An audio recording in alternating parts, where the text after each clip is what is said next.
So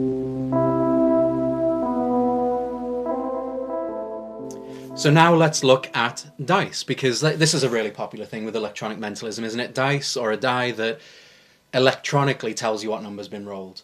And I think the reason why they're so popular is just because they are very, very clean. You can hand the die to somebody, they take it over there, they roll it, and from the other side of the room you know what number's been rolled or chosen. And they are amazing, but there is this, it's so clean that a lot of performers, myself included, I'm totally guilty of this, I will use how clean it is as basically presentation. Like, you can take that over there and roll it, and from here I'll know what it is, but there's not really anything else there. I'm just telling you the numbers that have been rolled, and not only that, it's so clean that if somebody was to have a guess at how you were doing that, what is the only possible explanation? It must be electronic. And not only that, like you said earlier on, the problem is when somebody take these and they drop them on the floor or treat them like regular die or drop them in a drink, and I've seen it happen. Yeah. I've seen it. I were in Israel and I were over there and somebody had produced this brand new set of die, and the subject of these brand new die had come up because somebody else had just been performing the night before, and one of the spectators went to throw the die on the table straight over the top of the drink, hit the top of their drink and into the glass it went. And they just fished it out like it didn't matter and dried it off. like oh, it's a little piece of plastic, they cost nothing. Well, that's it. And then how do you finish your set once everything's gone haywire like that? So one technique that you can use, and we'll quickly roll into this because I don't want it to seem like I'm sort of glossing over this, but we've already told you one bona fide technique on this set to be able to predict a series of dice rolls. Yeah. And that's using the one ahead, just like we did with the coins. But in this case, what you might do is you might write down a number. So like, you close your eyes, Lewis. Mm-hmm. So let's say I hold up this many fingers, and then you roll the die.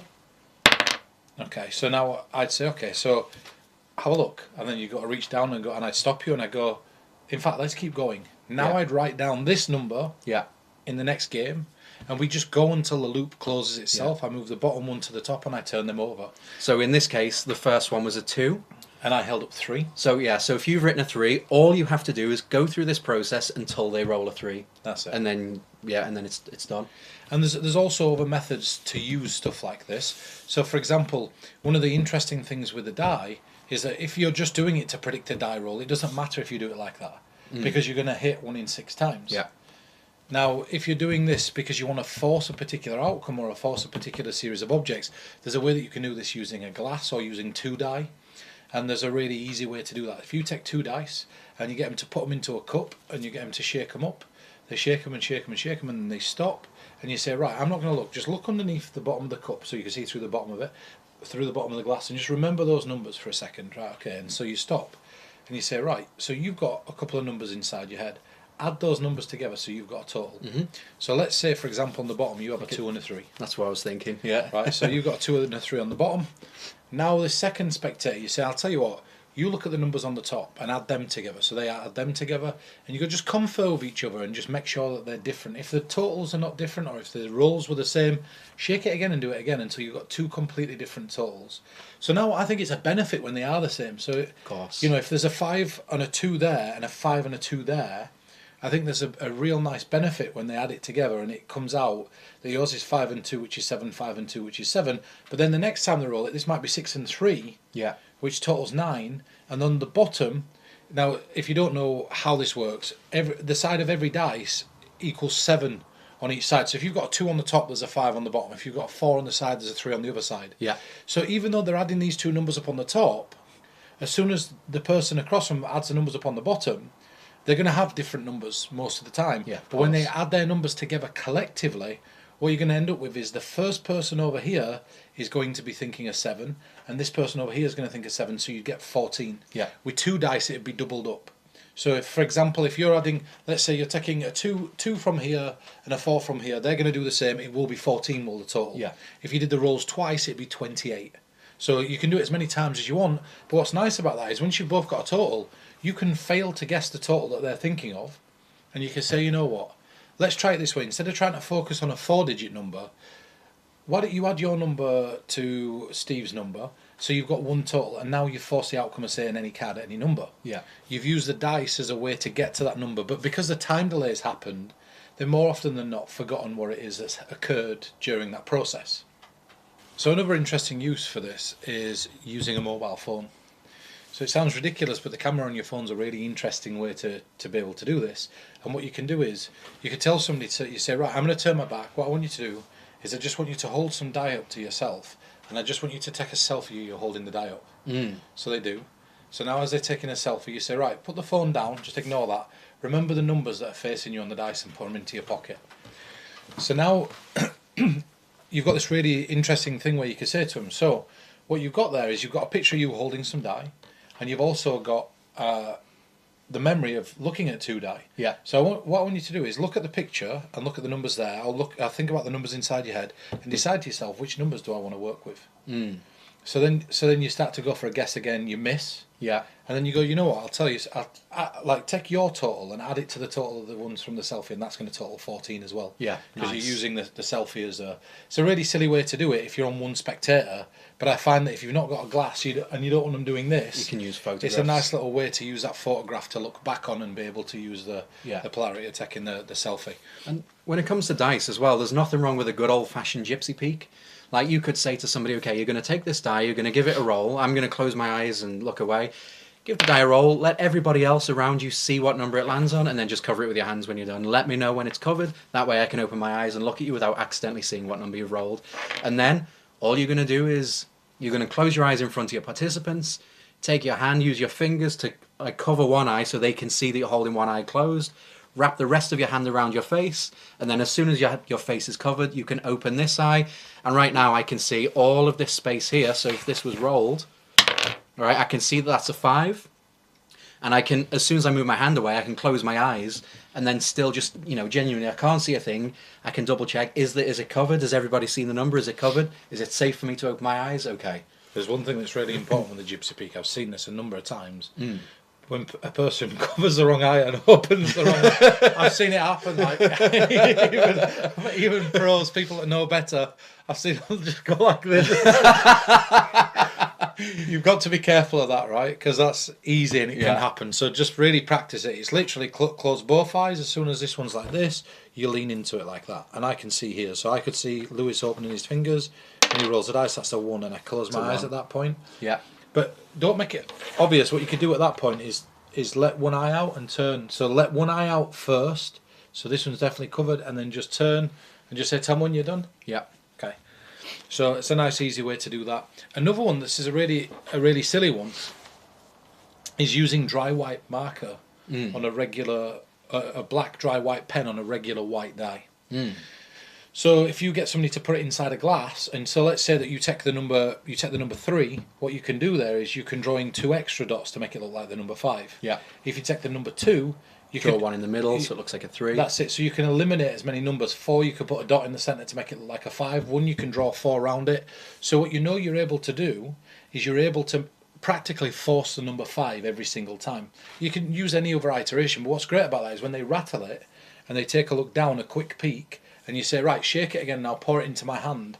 All you do is when you take it, you say, now you took this and you shook it up, and as you're doing that, you wipe the dry wipe off of it, and then roll it and say, look, every single time we roll this, it's going to be a different total, and now you can show your hands empty, you can be sleeveless, and it's going to look like the total's different every single time you use it.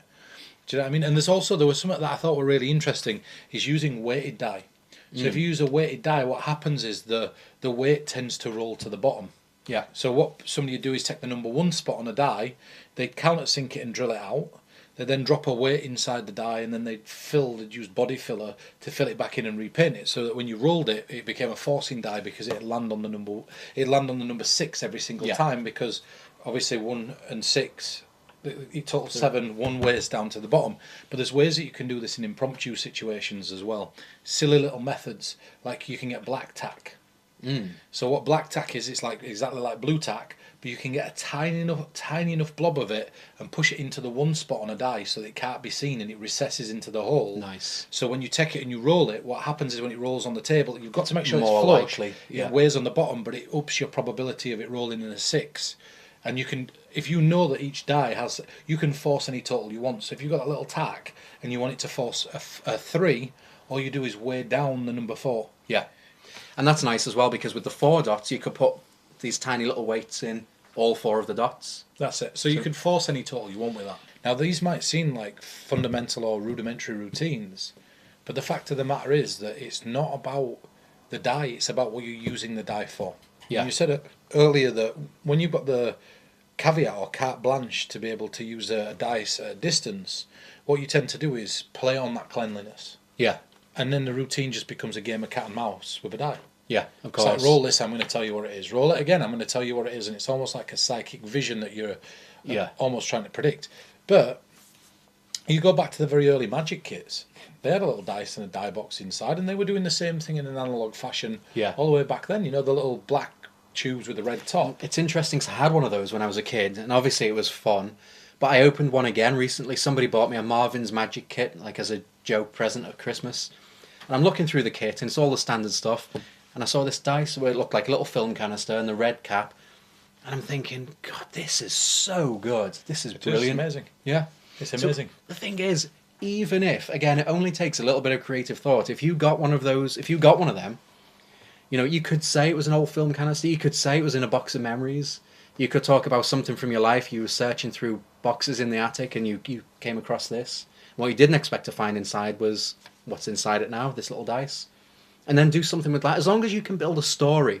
Because the thing is, it doesn't have to be about the fact that you know what number's been chosen. It shouldn't be about the fact that you know what number's been chosen. You should have a story and a presentation that's that good that even telling somebody the presentation without performing it for them should be good enough. It should be interesting. It should be worthwhile. And then if you can actually physically demonstrate a portion of that story using the little canister and the die, then that's not the... Oh, we've just lost the light. It's okay. Okay. That's not the main sort of centre of focus there. You know, oh, how did he know what number I chose? It shouldn't even matter. That is only there to enhance the story further.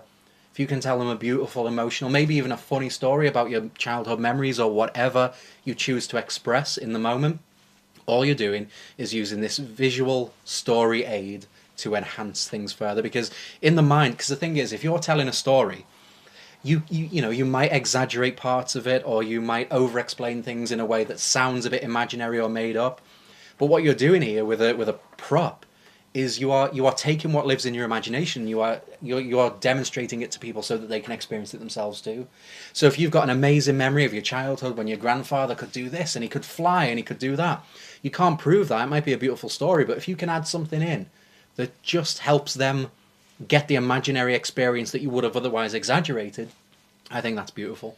I think it's great, and I think also not only that, like, look, we all have fond memories of playing board games. I mean, if you're from a later generation than what we are, probably not, but we all have these fond memories of playing these games in the past where you can relive that or talk about that. And one thing that I know all too well is the Dice Man. Yes, you know, the guy that made a series of decisions using a die. Now, I want to press a point about this very quickly because I am going to replace that light and swap it with that one. But think about that. I think that sometimes we do things the wrong way around. What happens is that magicians, mentalists, what they'll do is they'll have 6 choices and want to force one of them. So what they'll do is they'll take a die that's gimmick to force the one choice that is not. Whereas if you've got 6 outcomes that are similar or the same, or something that you can control, it doesn't matter what number rolls on the dice anyway. Yeah, of course. The dice is merely the journey to get there. So, for example, if you've got a deck of cards, and let's say you had six of clubs inside there, and you show this deck to be different, and you shuffled them and threw one card on the table, that's 1, that's 2, that's 3, and you had 6 of those, it doesn't matter what dice roll you make, because the selections are going to be the same. Same when it comes to selecting books, same when it comes to that stuff. It's like, I think the dice is there to merely spice up what it is that you're doing. And I think the moment that you pin the entire routine on the fact that you're predicting the outcome of a roll of a die, I think you're wasting your time with the die. Yeah, of course. Because that's the thing. So let's say you've only got 5 minutes to perform for a group of people. Every second of those 5 minutes should be filled with something worthwhile. Like, again, because I've 100% fallen victim to it in the past. I've had an electronic die that's so good, someone can roll it and cover it, and I know what it is. But that's time spent in one way when it could have been done so much better and so much more interesting. Well, so think about it. I mean, come on, let's be honest. If I said to you, you could think of a memory from your life, and then I start to tell you this memory and let you relive it and create those feelings of nostalgia, or I ask you to roll a die and cover it and tell you the number on it, and it's 1 to 6, which is going to be more impressive. For me, it's actually more impressive to hold your fingers up behind your back and tell them how many fingers they're holding up. Yeah, I think that's a better presentation. Yeah. Because you're not having to carry around this wonky little die. Yeah, exactly. See what I mean? And then even in terms of... So the one thing... So these two die, these were made by Lebanon Circle, so they're like bizarre. They kind of look like bone. They're not. They're plastic, but they're painted. They look quite nice. They look a bit weird. If I told you a story about, you know, how old this is, that it was an antique or whatever, you'd have no choice but to believe it just based on how they look. But essentially, one of them is just a forcing die. So as we were talking about earlier, the number 3 or the number 4 doesn't appear on one of them, and the number 2 appears twice. So if I've got 6 envelopes or 6 photographs that are face down or whatever, and I want to force one of them, then what I can do is have my participants roll this, and every number it lands on, that envelope or photo is eliminated. Because then, and the nice thing is, so many people think, so many people have heard of loaded dice or weighted dice, that you can, without saying it, you can disprove that that's what you're doing by, instead of just saying, yeah, whatever number you roll, that's the one we're going to go with, they might go, oh yeah, loaded die. But if you say we're going to keep rolling and eliminate them all until there's only one left, you are indirectly proving that it's not a loaded die, and then you're still getting your outcome anyway. Which is so much, you can build so much more presentation and so much more routine into that. It's like, look, so, you know, one thing that I toyed with in the past, not long after I did the Witch of the Woods show, because I went down this rabbit hole of only performing witchcraft themed magic, was I had 6 illustrations, you know, like, so not photo, because obviously they didn't have cameras in 1692, but they would have had illustrations. So I had 6 illustrations, and I'd talk about the die, and I'd say it belonged to one of these women here, and there was 6 drawings. It belonged to one of these women here, and there's a way that we can find out or discover who it was connected to, and that's what we're going to do now. So there was a longer story and a big script that I went into, but essentially on the back of the photograph was a large X to show that, you know, this is the different one, this is the one it belonged to, and I would just use the dice itself to force that photo and then prove that it belonged to them, and then I had a whole mini seance around items that belonged to this woman. And again, that's something like that. It takes it away from the die, because the end result, the die is the bridge to get to the revelation. Yeah, exactly. And then it becomes like, and then it forces me to do something interesting with it rather than just saying roll that and I'll tell you what number it lands on. And just to say one other thing, the way that people check to see if a die is, if you said to somebody, here's a pack of cards, try to see if it's gimmicked. The first thing they'll do is they'll pick it up and they'll look at it and they'll look through, check them, hold them up and mess about. If you ask somebody to tell a dice is not a loaded die, do you know what they do? What do they do? They roll it. Well, yeah, they roll it, right? Yeah. But that's great, because it means they're not holding it up and looking like this. There's no need to. Yeah. So what's brilliant with that is, if you can't afford a misnumbered die, take a Sharpie pen and just put a dot on a regular die to make... to make maybe a 2 into a 5 or whatever number you want to eliminate, the number 1, turn it into the number 3, right? And just use Sharpie dots, because when they get rolled, if you make it neat enough, if you make it neat, and there's an easy way to do that. If you get it wrong, just quickly wipe it off. Use isopropyl alcohol to wipe it off, or to use any sort of alcohol to wipe it off, or any cleaning detergent. But what's really cool about that, let's say for example if you can't do that, you can rub out, you can scratch out number 5. Well, what you can also do, if you've got, because so some dice have the dots like there's a hole, like a chunk taken out, and some of them are just printed on. If you've got one like that, because a Sharpie nib is so fat, you can take a key with the hole at the top, and even though the hole is probably bigger than the dots, when you put a Sharpie nib in there, you're not going to be able to get that same size hole. So chances are you'll be able to use a key and a Sharpie, like almost like a stencil, to get a perfect dot. Circle. Yeah, that's it. And this is what I was saying, is it doesn't cost any extra to take a die and a Sharpie that you've already got if you're doing billet work, and just make your own on the fly. Yeah, of course. And they're just going to roll it a few times to verify it's regular. Yeah. And then they roll it. And you know, you're right, because for the longest time, so when I used to use normal, like modern looking die, but one of them was misspotted, I used to do this whole thing where I'd show the normal, you know, ungimmicked or unprepared die. They'd have a look at it, they'd roll it, and then I'd pick it up and I'd say, I want you to take this, shake it in your hand and then roll it, and I'd do a dice switch. And I was doing that for so long, and I thought, why am I even bothering? So now, anytime I use a die like this, I just keep the gimmick one in play, I let them have a look at it, I let them play with it and roll it. As long as I don't care, they won't care. And they just do not find... you wouldn't hand it to somebody. Yeah. You wouldn't hand it to... If there was something wrong with it, you wouldn't hand it across. And yeah, exactly. The amount of times that, you know, I've stood there and I've done this, I've seen and I've been there when it's a gimmick or a marked deck or something like that, and I just say, feel free to check for markings and everything else. The person just goes, I don't need to. He wouldn't ask me to if it were there. Yeah, of course. You know what I mean? If I'm talking about in lectures to other magicians here, I won't hand a marked deck to a regular audience member and say, check to see if it's marked. Because most of them don't really think about that when their deck of cards gets introduced. Yeah, of course. So, whilst we're at this point, if you don't mind, I'll put a cut in just because I want to get that light working. Yep, no problem. Because we look like we're in the dark, so I don't know if you're going to be able to do it with that, but we'll see. It'll be Let's put a fine. cut in there. Yeah. So another thing I wanted to talk about is because sometimes we have electronic items that are designed. I mean, obviously, dice is not supposed to look electronic, but sometimes we rely on the fact that something looks old. So, for example, a lot of bizarre magic, like a spirit bell can be designed to look really, really old and antique, but of course it's electronic, and with a remote control you can cause it to ring. Now, these are expensive anyway, and the thing is, I don't imagine many people watching this, and of course there are non-electronic spirit bells as well, but I think if you are in a situation where you're going to be performing with an electronic spirit bell, you've probably got some sort of bizarre show set up and a seance where you've invested in props and things like that. However, but just as a regular, so when we were talking about spirit bells, we were talking about mobile phones. Yeah. And one nice thing is, especially, I don't know about Android phones, but on iPhones, you can set up shortcuts to, so you can set up a shortcut so there's a delay, and then maybe the torch, like the flashlight comes on, or a sound happens, or something else happens on your phone screen. Now, I know what you're thinking, well, won't people just assume because that's an electronic device, you've got it set up in some way? But that's only if you use it in the same way that you would a spirit bell. So obviously a spirit bell will be there, you contact the spirits and the bell rings.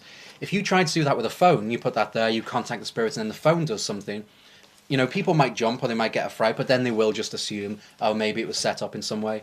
But if you use it in a different context, let's say you were totally in the dark and you had no candles, and I know this is kind of a modern sounding seance, but let's say, you're with a group of people, they've just done a ghost hunt in this place and you're there.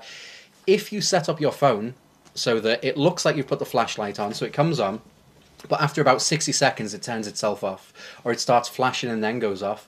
If you're in a pitch black room and you take this out and say, here, let me make sure you can see what's happening. You take out your phone, you trigger your shortcut, so the light comes on, and you say to somebody, here, can you hold this? I want you to point it at this table, or at this board, or at this deck of tarot cards, or whatever.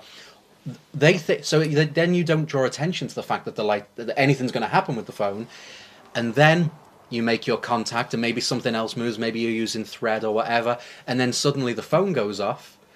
That's when everyone's going to panic and freak out. And then if the light starts flashing, they're looking at the screen, they don't know what to do. That's when you're going to get a similar sort of reaction as you would with a spirit bell, because if you watch any sort of ghost hunts, I was saying, about the electromagnetic frequencies. Now, the interesting thing is that they say that with electromagnetic frequencies, what it does, it has an effect on electrical objects that are in the household.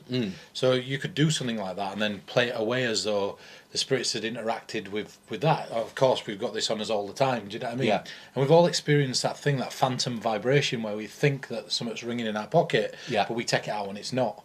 And I think there's something really interesting as a plot there that's like, if we could somehow invisibly, and I don't know what that is, I'm just talking hypothetically, but it always starts as hypothetical and then you sort of figure something out. But imagine being able to trigger somebody else's phone without a notification coming up. I did this thing I was working, I thought it was really cool. I did this thing in, I won't name where it is because I don't think the creator would want me to name it, but I'll tell you what the plot is. So basically, people think about people that are no longer here, and or they think about somebody, and it happens at the last. You remember we talked about the wedding ring, and then the last person ends up being the person. They take the wedding ring off, and you end up predicting the wedding and other things. Well, this were interesting like that because it was similar to like the old bit where somebody thinks of somebody, and then the phone rings, and it's that person or whatever. The name rings on the phone. Think of that person. The phone rings, and it goes off. Well, this one's a little bit different. So what you do is the last person. It's like, okay, punch some random numbers into this phone. So think about somebody, and you go, you're going to hit call. And it's going to ring through to that person. And they're like, I don't think that this has worked. And you're like, why? And they're like, because this person's not around anymore. They died like 5 years ago. It's like, all right, well, let's just see where this goes. Hit call anyway. And then it comes up and it's a message box. And it's like, there's one message. To access this message, press 1. And you go, look, this is just for you. It's only for you. I want you just to put it to your ear. Don't let anybody else hear it. And they put it to the ear, and you see them fucking crying, right? And it's like, and at the end you're like, are you all right? And you were like, who was the message from? And they were like, and it were a voicemail that were left to them by that person from beyond the grave. I told you about this. Yes. And I actually went and I worked on something. I've got the footage of it, but we filmed it and it looked fucking amazing. It was so insane. I don't need to go into the method of how we made it work, but it was. But it's unexplored territory when it comes to. It's like imagine the spirit world did come through. Like if imagine you could have somebody with static next to a phone. So you've got instead of it just being the regular stranger plot or the regular call plot where you dial a number or somebody calls you at the last. Imagine for a second that we're trying to contact like Mary or whatever, and it's somebody else's relative and we don't know about that, and then the stuff in the room, the lights start to flicker and then they go out and then you hear a loud bang and then all of a sudden there's a bang that's been triggered, and that could just be you kicking something over. You're in the dark, do you know what I mean? You could get away with 1,000,001 methods, and then all of a sudden the flashlight starts to flicker on the phone and you pick it up and you're like, I don't know what's going on, nothing you're doing is working when you press it, and you put it there and all of a sudden then the phone just starts going ping ping ping ping ping ping ping and it's unknown, then it starts to ring and all of a sudden it's Mary and you're like look, whoever's messing about now, it's gone too far, you know what I mean? And then you're like, let's answer it, and you answer it and all of a sudden you just fucking EVP from the other side, you know what I mean? Like all of these things could be used in an interesting way, I think. That thing there, that could literally be a pre-recorded or a pre-made video that you just press play on your phone, and it looks like your home, so it's like a screen recording of everything you want with the sound coming out.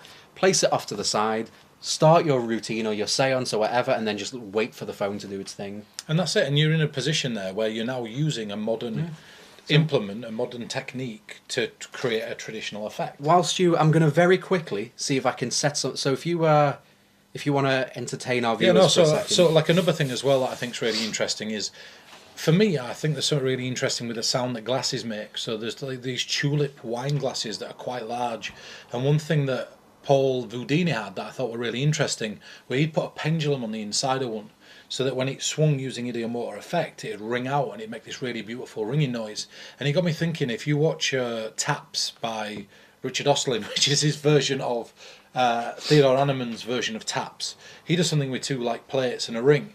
But there's a really interesting thing there, I think, if you could create a version of Taps using a tulipped wine glass, where everybody puts their hands round it, and all you have to do is have something, so you just tap, and it starts to ring out and make a noise. I think there's something really interesting. I don't know what it is, but again, like I said, this is just me jamming and throwing out ideas. I love the idea of dropping stuff into it so it's making noise as well. And on the subject of, just made this in 10 seconds, but just to see. So if I told you that I was going to turn my my torch or my flashlight on my phone, there we go, it's on. We're on my home screen. I don't know if you can see that. But if we just watch, and I've only set it to 5 seconds, but you could set this for as long as you want. Now see it start to flash, and then it came back on.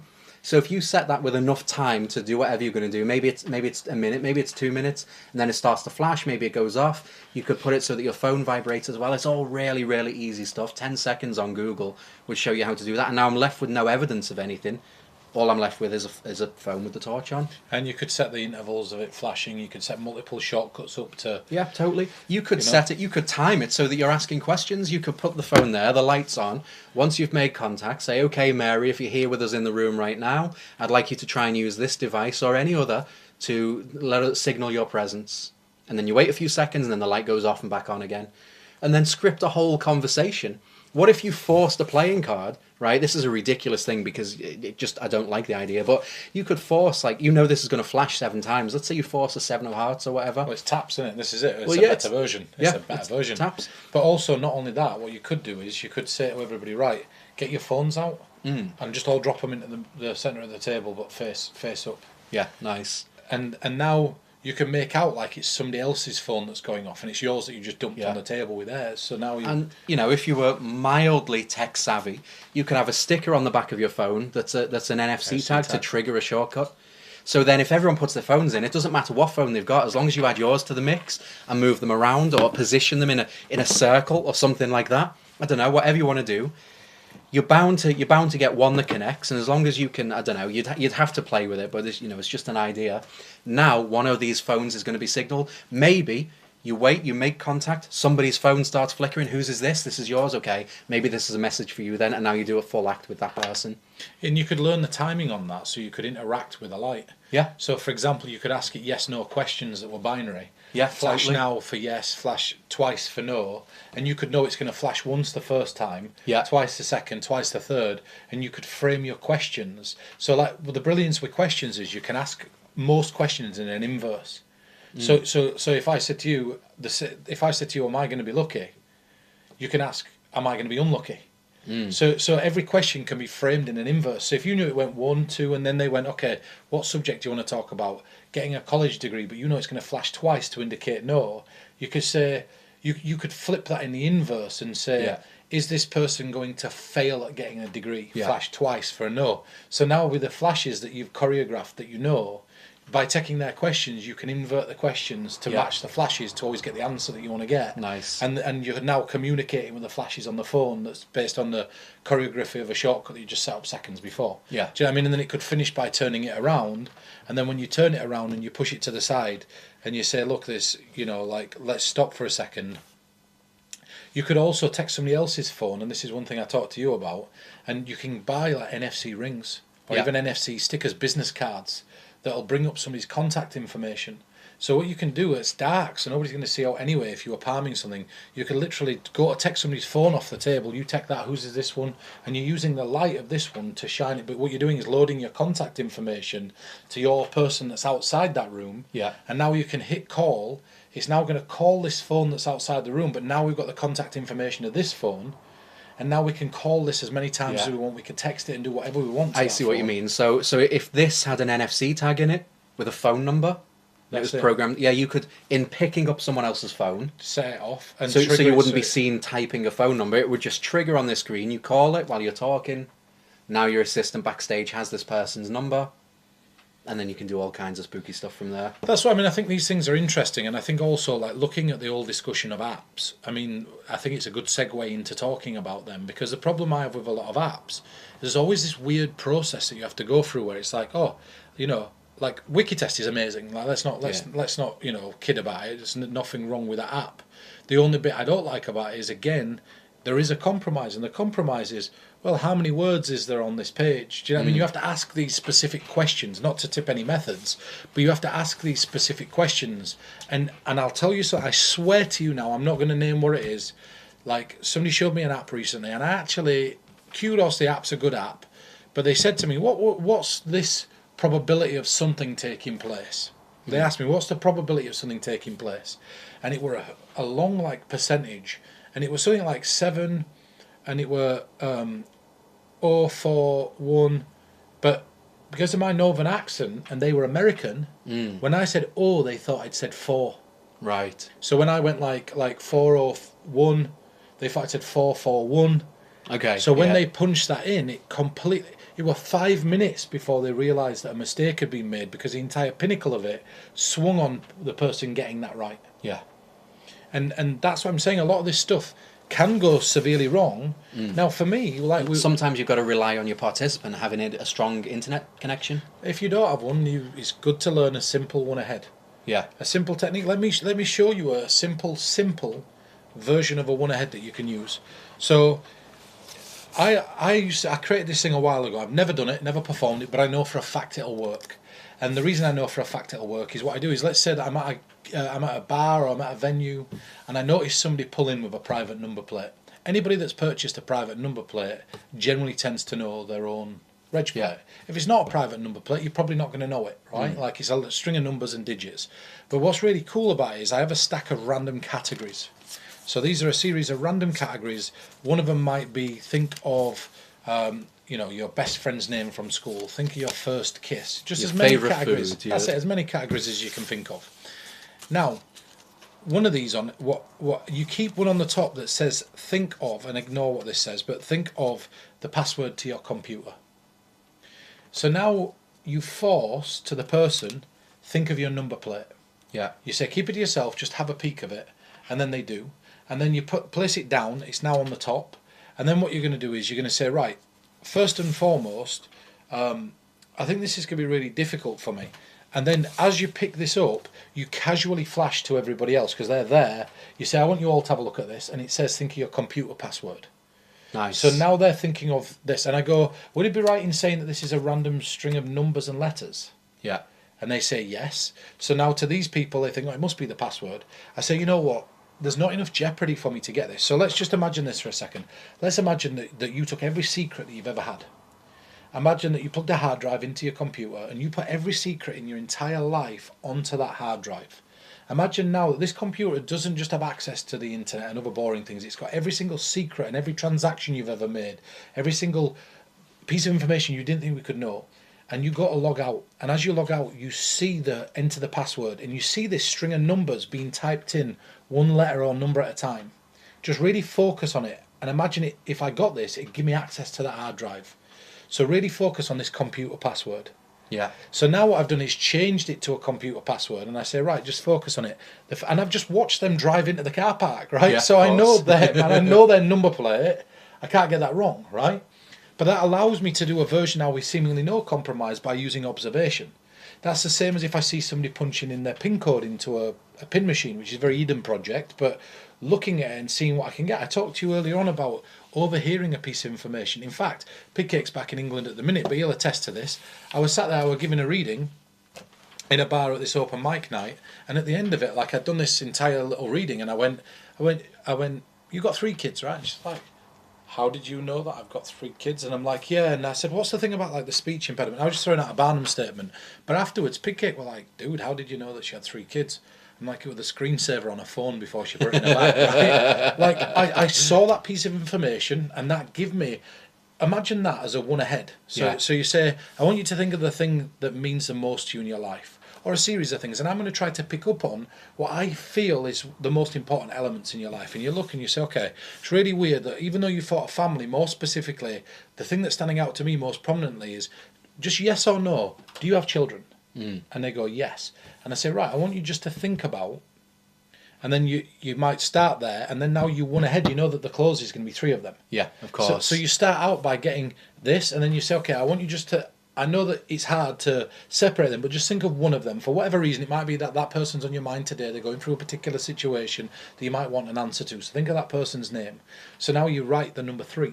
Yeah. Place it down, and you say, and then at the end you say, look, I think you've got more than one child, and I don't want to leave this by having left out the others. So just think of specifically how many you've got. And now you finish by writing down whatever the last thing was, and now you can reveal not only the kids, one of the kids' names, one of the problems, and then finish with the reading on the other side. Yeah. If that's more powerful. Oh, 100%. So now let's talk about 2 things that I am going to share that enable you to do the wiki test. Okay. Without Wikipedia. In fact, any website you want. And this is using 2 people. Again, it's a one ahead. I'm not going to try to sugarcoat what it is. But what you do, you say to somebody, right, I want you to take out your phone for me, and I want you to take out your phone. What we're going to do here is create 2 random thoughts, and I'm never going to go near anything, and I don't want you to give me any information. What I want you to do for me is go to your calculator, and I want you to visit any website on the internet. So you can go to Google, search something you're interested in. If you want to go to Wikipedia, you can go to Wikipedia. If you want to search a random subject and go to that website, you're welcome to do it. So what I'd like you to do as they're doing that is, now you're at your calculator, type in there the year you were born. Now I could probably look at you and work out roughly how old you are, so I don't think this is a fair enough number, a fair enough pin code. So press the plus key for me. Are you at a website yet? Just scroll up and down randomly. Type in press the plus key, and now type in a year that means something to you. So one year that's special to you that there's no way that anybody could know. Press the plus key and punch your age in. This is what I want you to do. Find a nice, long, interesting word for me and zoom in on it and just stare at it for a few seconds. Press the plus key once more. Type in the amount of years it's been since your special year, and now press equals. So what you've done is take an amalgamation of things from in your life, you've added them together, and now you've arrived at a total that's only meaningful to you. If you punch numbers in, these numbers would be different. If I did it, they'd be different. My special year was 2010. I'm going to assume that's different to yours. So our totals would be totally different. You've got a word, you've got a number. So now I look at this person, I write something down, I'm going to put that there for you. I think that's you. For the first time, so you can't change your mind, what's the word that you're thinking of? Now you concentrate, think of any number in that total for me. Now I reveal the number that they're thinking of. I then sit, I write down, place, and I'm working one ahead. So this is the life equation. And if you take out your phone, I mean, I don't have mine with me. I don't know if you've got yours there. Whatever year that you're currently in, the total will always be double the current year.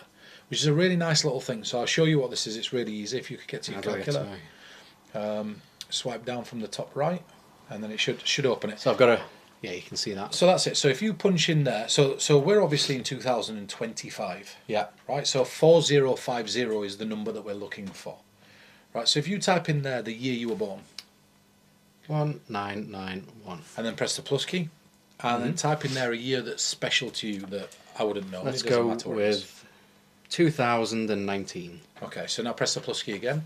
And now, this I'll talk about this subtlety in a second, but just imagine it's the end of the year, and you type in how old you'd be. Press at the end of the year. At the end of the year, so I'll be 34. Okay, so press the plus key once more, and think of how many years it's been since your special year. 6. So type in that, and then press equals.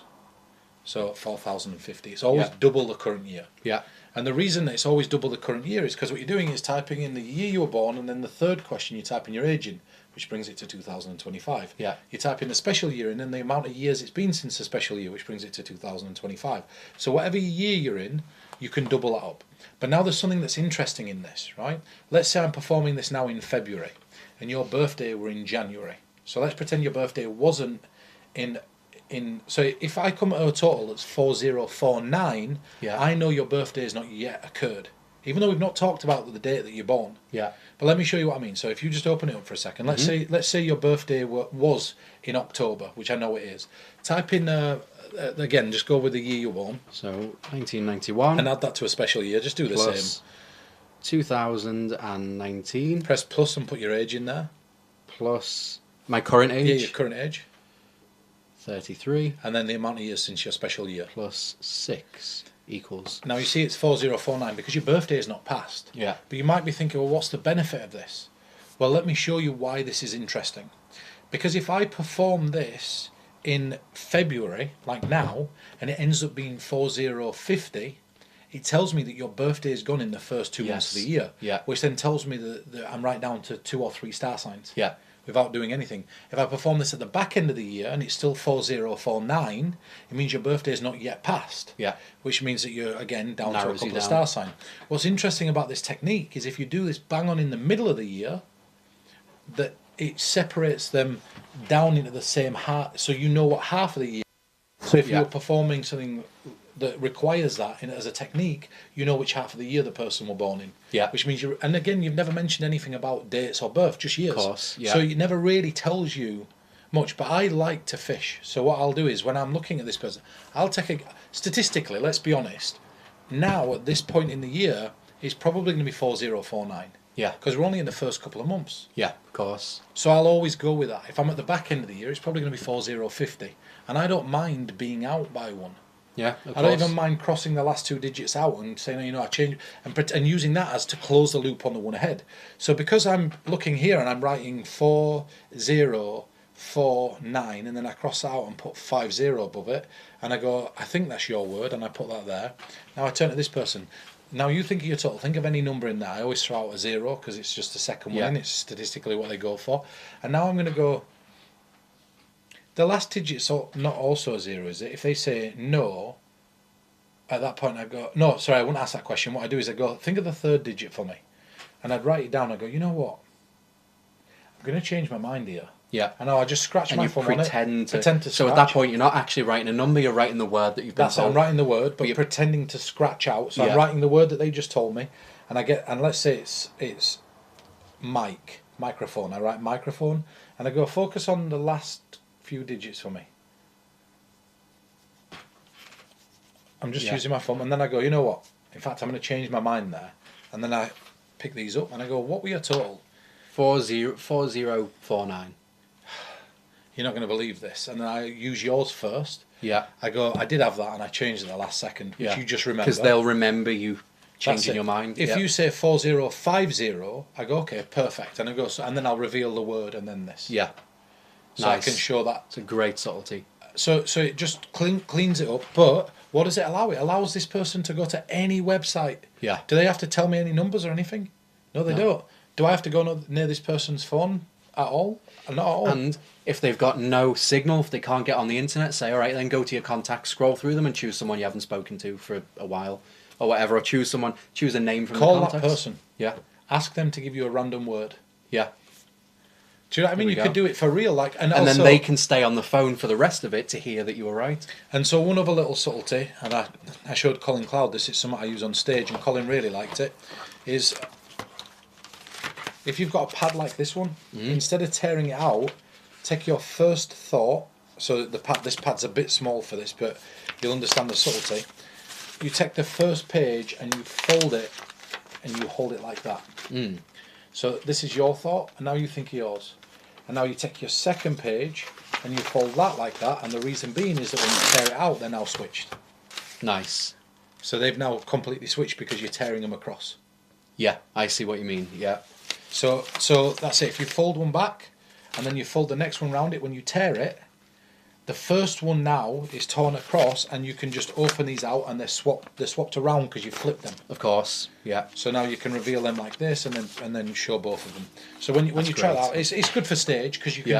Yeah. So again, the one ahead is going to be your best friend for a lot of this stuff. But let me share with you one technique that doesn't require.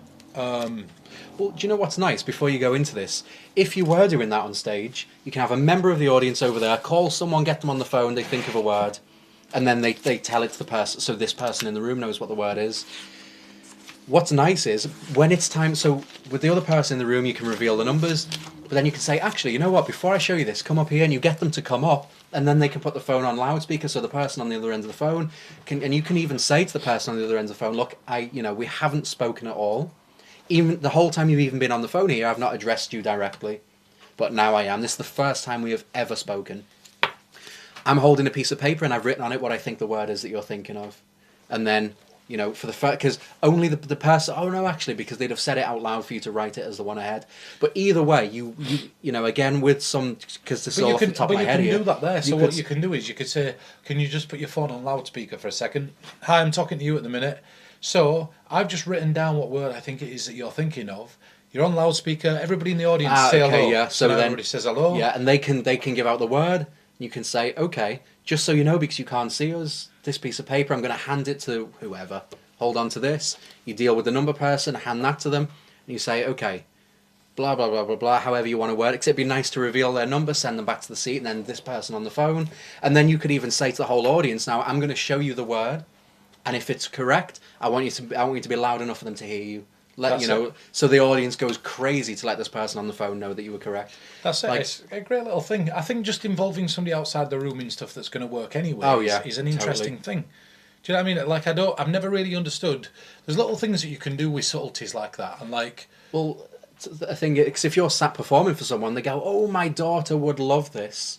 You can say, "Okay, give her a call, get her on the phone. We'll do something over the phone," and then just one ahead it with the mom or the dad or whoever it is. And then do a one ahead with the whoever's on the phone, and then. Well, you could also get that person to create the number, so they've got the number in their head. Now ring somebody that means something to you. Yeah. And now get them to whisper a word in your ear. So step away for a second, get them to think of a word, and then come back. And now there's both pieces of information from one person, but they've invited somebody else outside the room to make the call. So you don't need a big audience for it. Let me show you how clean. Let me show you how clean things can look without an impression device. I think that's something else I want to press on whilst we're on the subject of this. So you're going to take this and you're going to hold it landscape like this toward yourself. So you hold it like that. You're going to hold it at chest height so I can't see, and you're going to take the pen.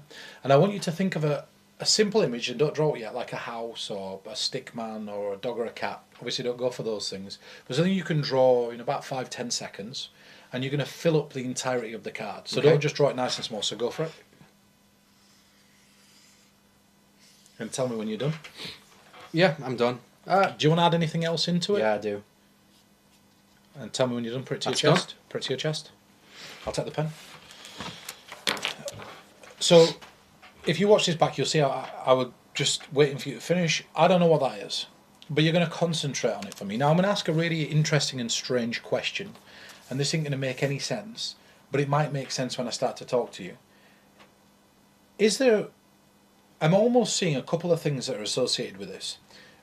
What I'm sensing straight away. So maybe instead of thinking of just this, could you maybe think of, if this is something that means something to you, could you maybe think of a date that might be associated with this thing? Or could you think of for example, let's say that you've drawn a flower. or you might think of Easter, or if you were thinking of like maybe a person, you might make that person Santa Claus, so you could tie it closest to Christmas. If you can't think of a date or a time, just make one up. Okay. Do you have something in mind? Yeah, why not? Okay. So could you think of maybe the numbers associated with this thing? If it is a date, just focus on the first two numbers. Would I be right in saying I'm sort of seeing feathers? Does that sort of make sense in a way? But this is not something that's white. This is a different colour. Yeah.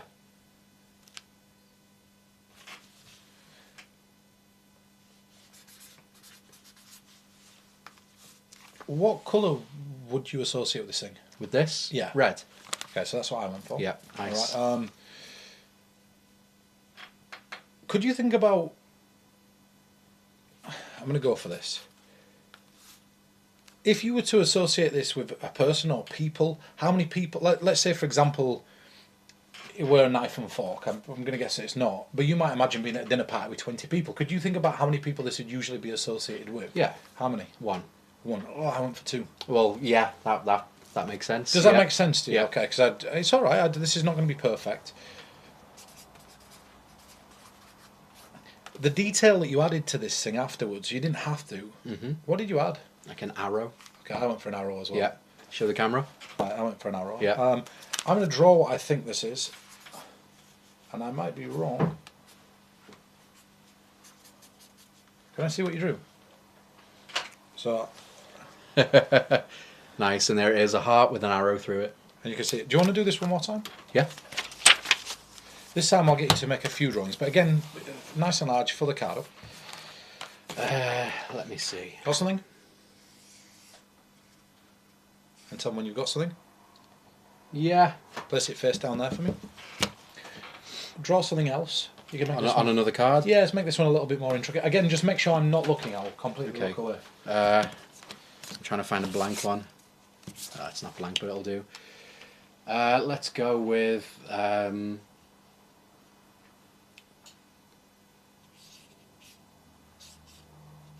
Okay. Place that face down. And then I'll take a couple of these. These are probably not blank, but we'll have a go. So whatever that last thing was that you just drew, just focus on it and imagine sending it to me.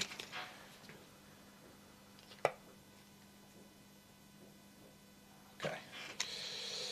This might be wrong. I don't want you to see what I'm drawing, but I'm going to go with this. Be honest, did you put the point at the top? No. I'm going to make a little change to this then. Okay. Can I see what it is? This one? Coffee cup. Okay. Alright. That's going to stay there. Think of the last drawing that you made, the one before that, the very first one. Okay. This is where things get a little bit more difficult. I'm seeing like a round shape with this one, does that sort of make sense? Yeah. I'm going to commit to that. That's two. Two drawings. Can I have a look at your other one? Smiley face. Oh, fuck.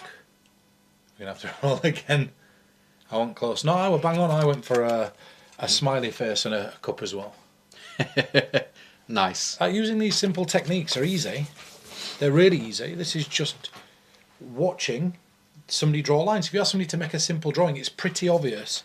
If I take this and I said to you, I'm going to make a drawing of a number, I'm going to fill the piece of card up. See if you can see what number it is. 3. The easiest thing, and if you look in 13 steps, this is in there, is ESP symbols. Yeah. That's the easiest thing. So I'm going to try this. If you don't know the ESP symbols, it's a circle, I'll put them up on the screen plus, so they can... waves, a square, and a star. So try to guess what it is that I'm drawing. Square. You don't even need to look for the ESP symbols to know that's right. I could hear it. You can. So let me just do this so you can't see it. So that I can't see it. Or so that they can't see it. I'm going to hold it down here. Cross. That's it. They should know, yeah. You could tell by the sound. Yeah. So a lot of the time, these techniques, when you're watching somebody, so this is, I give somebody this, and I'll say to them to make a simple drawing. It could be anything you want. You know, like a dog, a cat, or a stick man. Don't go for those things. So, and then I go like this, and I go, okay, go for it, draw. Nice and large, fill the card. Let's go with... Tell me when you're done. Done? Do you want to add some more details in there? Yeah. Fill it up, make an entire image out of it. Things that would be associated with that. Make it an actual image that you might see somebody draw, like a kid drew if they were going to draw a full image. Add more in there. Add some more in there. Fill it out. Yeah. Okay. So keep that to your chest. So now, if I were to draw this, this is exactly what it would look like. I'd say there's a few things in there that if you could have fit them in there, you probably would have fit them in there, but you didn't. So I'm going to place mine face down in a second, and I'm going to take a look at yours. Let's have a look. I'm just drawing this very quick. There'd be a presentation, so this is obviously not. Can I see what it is that you drew? I went with a house, with a tree, with a sun, and a little garden path. Okay. Now, if you were to look at that, and you could add something else into that, maybe down here, what is it you'd add to it? A car. A car. So look, and then I've drawn the sun with a tree. Yeah, on the same house, side as well. On the same side, and then right down at the bottom, the one thing you never even drew that I picked up on with a car. Yeah, perfect. And that was just by seeing you draw a house, seeing the box and the triangle, I look away. Play that back. Yeah. Like learning those techniques, I can do that from across a room. Yeah. These techniques, they're so strong when you get them. Knowing that that's, I know you've drawn the house, so when I ask you to draw things around it, people tend to put the sun up at the top. Of course. And it doesn't matter if the tree's at the wrong side, it really doesn't make a difference. Yeah, because you've got all the information there. Like, that's it, and you can see it. You can really see it. Honestly, try that. It's called pen reading. It's one of the strongest techniques. Again, it's analog. I don't need to be able to know what you're doing. Again, let's say that I showed you this. Watch how great this is. So there's a thing that's called sheep theory.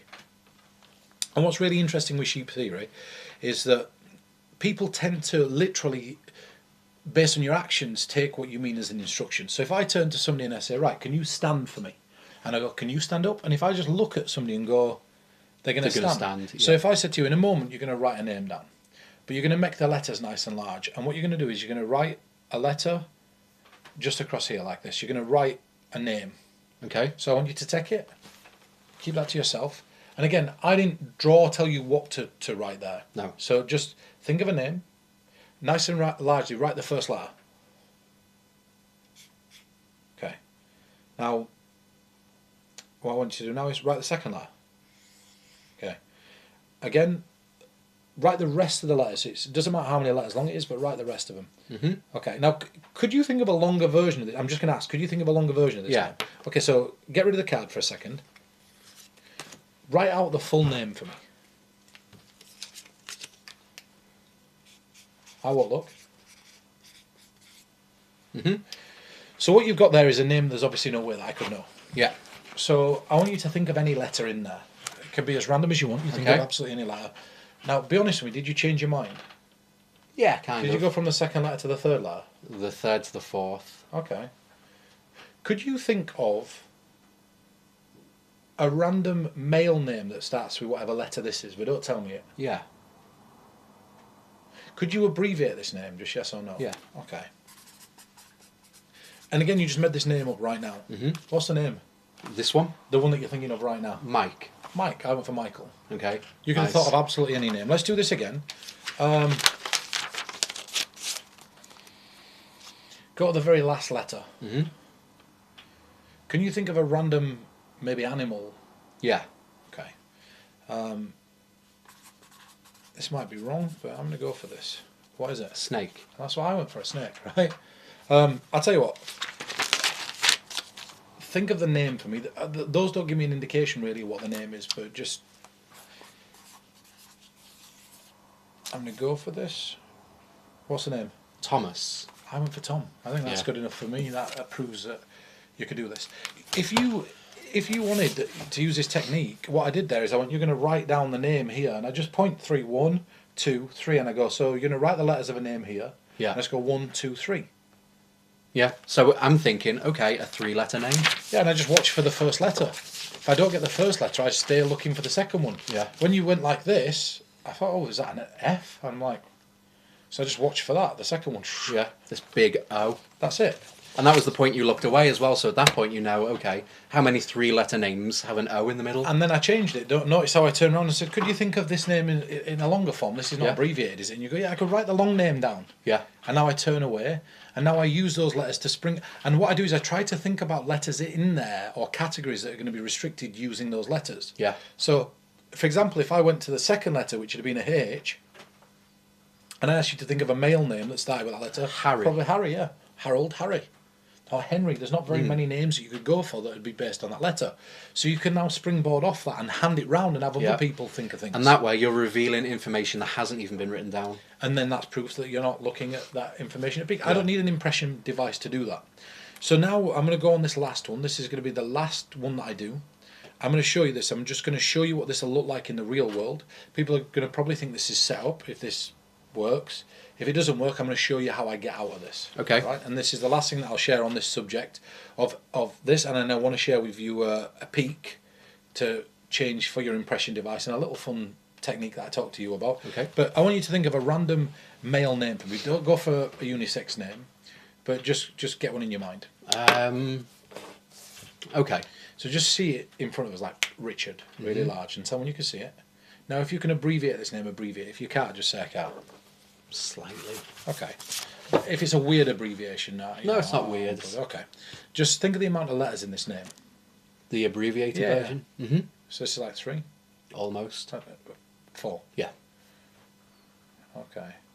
Just keep saying that first letter like J, J, J, J over and over. Keep screaming it.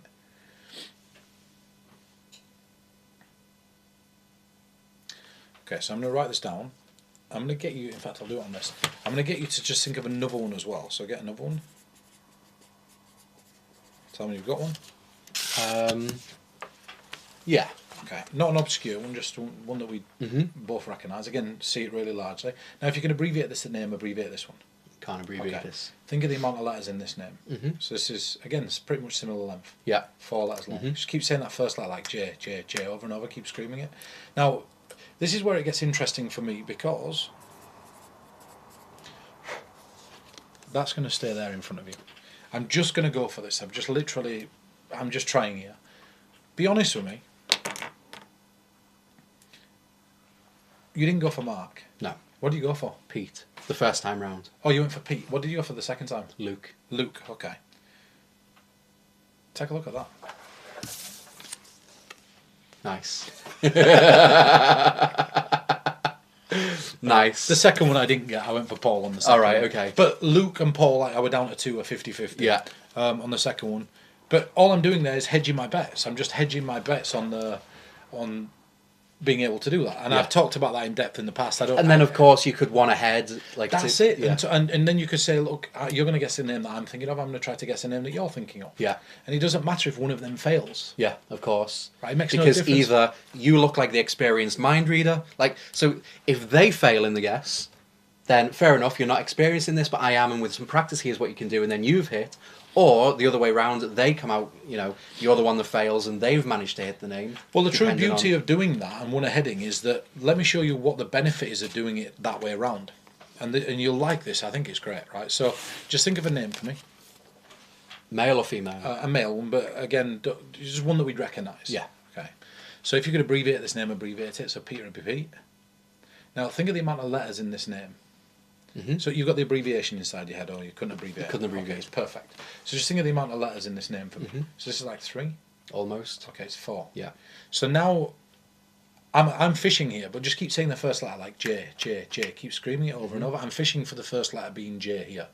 Now, there's a very limited number of names that this could be now because it doesn't start with J. So John's gone, Jake's gone, Josh has gone, Jack's gone. Yeah. They're all out the window. So at this point, in my anagram at least, I'd be left with Paul and I'd be left with Luke or Mark. So there's 3 names, Mark. Yeah. Right. So I'm left with 3 names in my list. But that doesn't matter because I'd go for Mark to start with or Paul, depending on how I feel, if I wanted to fish for like the last 2 letters. But let's say, for example, I just went balls to the wall and I went out and I got it wrong and I wrote down Nath. Yeah. And I put this down. And I go, right, what were the name you were thinking of? Mark. So I go, now what's going to happen is I'm going to try to put a name into your head. Now I'm going to help you do this. I'm going to help you do it, but you've just got to trust me. So I'm going to write down a name. You have no clue what that name is. No clue. But you have to listen to me. Right? So look right at me for a second. Look here. So I want you to close your eyes for a second. Now in a moment what's going to happen is I'm going to be transmitting something into your head without saying a single word. Now in a moment, to do this, all you've got to do is imagine that you were a psychic. So, first and foremost, do you think this is a male name or do you think it's a female name? Male. Okay. Now, again, this is just what your impressions are. This is what feelings that you're getting. Mm-hmm. Do you think that this is a relatively long name or a short name? Long. Okay. Do you think that you can abbreviate this name or you can't? You can abbreviate it. Okay, so abbreviated names are normally 3, 4, or 5 letters long. So take your time. What do you think? 4. Sure about that? Mm-hmm. I'm going to ask you, do you think that the first letter of this is near the beginning, the middle, or towards the end of the alphabet? Middle. Okay. So around the middle, sort of like L, M, N, O, P. If you were to sort of work out what letter you think it might be, what letter do you think it might be? N. Okay. So open your eyes for a second. So now I've wrote a ridiculous one there down to start with, but at that point, Nath is Nath what I wrote, and so that'd be the first guess that I were making, and then I've nailed Mark because I were close. Yeah. Right. But imagine for a second that you wanted to force a name. So I'll write one down. You close your eyes for a second. Mm-hmm. So I am forcing this, and I'll explain how I'm doing it. But let's say, for example, I went with. So keep your eyes closed. Yep. This. So this is there, and this sits. And as this is sitting like this, I'm going to try to be as fair as possible. So you can't see me. No. Okay, so is this a male name or a female name? Male. Okay, do you think that this is a relatively long name or a short one? Long name. And do you think this is a name that you can abbreviate or you can't? Abbreviate. Okay. And do you think that the first letter of this could be found maybe towards the start, the middle, or the back end? Closer to the back end. Okay. So we'd say like P, Q, R, S, T, U, and maybe V. So take your time. Don't say anything. Just in your head, you cook up what letter you think it might be. Mm-hmm. And then in your mind, you just create what name you think it is. And when you've got it, let me know by opening your eyes. Yep. And just saying it. Steve. Steve, okay. And there it is, right? And that were an entirely free choice, by the way. Yeah. That's fucking great. So there's that little beautiful moment there where you're sort of taking it, and I'll break that down because I think that's fun. Yeah. But just giving them enough clues to make their own up at that point. So under the table, I'm literally sat like this, and I'm tapping Lewis, and I'm saying, I'm going to guide you. Yeah. I'm going to guide you, but in the end of all this, it's just going to be you. Yeah. So let's do this again, and I'll tell you what I'm doing. That's I'm funny. tapping. Yeah, because it is a free choice. Yeah, that's what's great about it at the end. Right. So right at the end. So close your eyes a second. Yeah. Okay. So. So I'm going to show you this. Right, I just wrote one down. That goes there. So how it starts is I go. So I'm going to help you to start with, and then you're on your own. So do you think that this is a male name, or do you think it's female? Male. Okay. And do you think that this is a relatively long name or a short name? Short name. Okay. And is this a name that you can abbreviate or you can't abbreviate? You can abbreviate it. And do you think that the first letter is, and don't say anything here, more close to the start of the alphabet, the middle, or the back end? Start.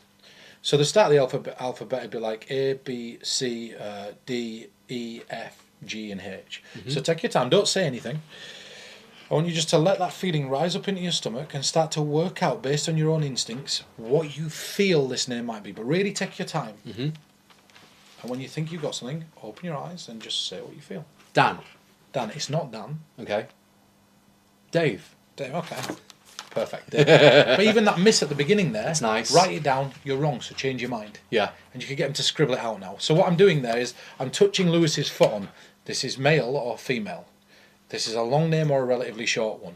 And then when I give Lewis the letter, and it might be better to actually force something like a H, where this is, you know, if it's something like, or an F's a good one because there's only Fred or Frank.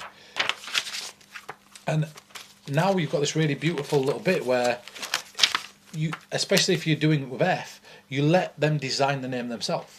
And you walk away and say, the name that you're thinking of right now, did I say to you to think of that name? No.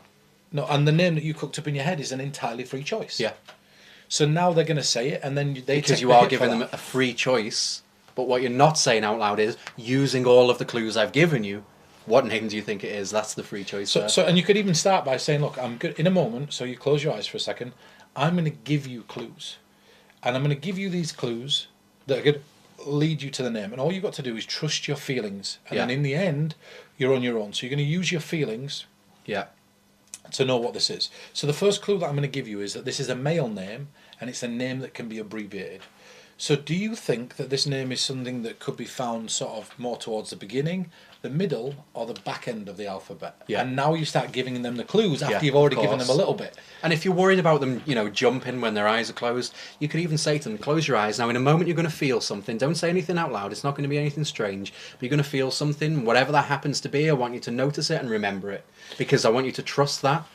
Because, And another thing is you can do this. So you can go, look, can you feel this? Yeah. Okay, perfect. Now, in a moment, and you don't mind me touching you here? Nope. Okay. In a moment, I am going to touch you there. But for now, I don't want you to say anything. So what's really great is you've just set this up. Right? Yeah. So now you say, I just want to make sure that I'm not going to make you jump. You can feel that. Mm-hmm. So you could say that, and then when you come at the end, and you go, I want you to cook this name up in your head, and give me a yes when you've got it. Yeah. Okay. So when I touch you, just open your eyes. And then, yeah. And then you close that with a touch, and then you open your eyes. And that name that you're thinking of right now, I didn't say to you to think of that name. That's the name that you designed in your head. Yeah. And then now everyone thinks you've just... The reason that you mentioned it is because you didn't want to make them jump. Yeah. Nice. And if they do jump at the first time when you do this, and you go like this, and they go like that, and you go, don't worry, it's just me. Yeah. Of course. And you're literally just pretending to touch the back. Yeah. You're not actually touching the back there, but at the end... Yeah, because the only touch the audience see is that one at the end. What's interesting there is you're using PK touches in reverse. Yeah. It's nice. Which I think is a really cool little technique. But it's great. I think it works for this. And then you're using a one ahead, and then you could close that loop if you really needed to. Perfect. I think that about sums that up. It does. I'm happy with that. I think we've got just one last subject that I want to talk about, and then I think we've covered a lot. We have. This is great. All right, let's move into it.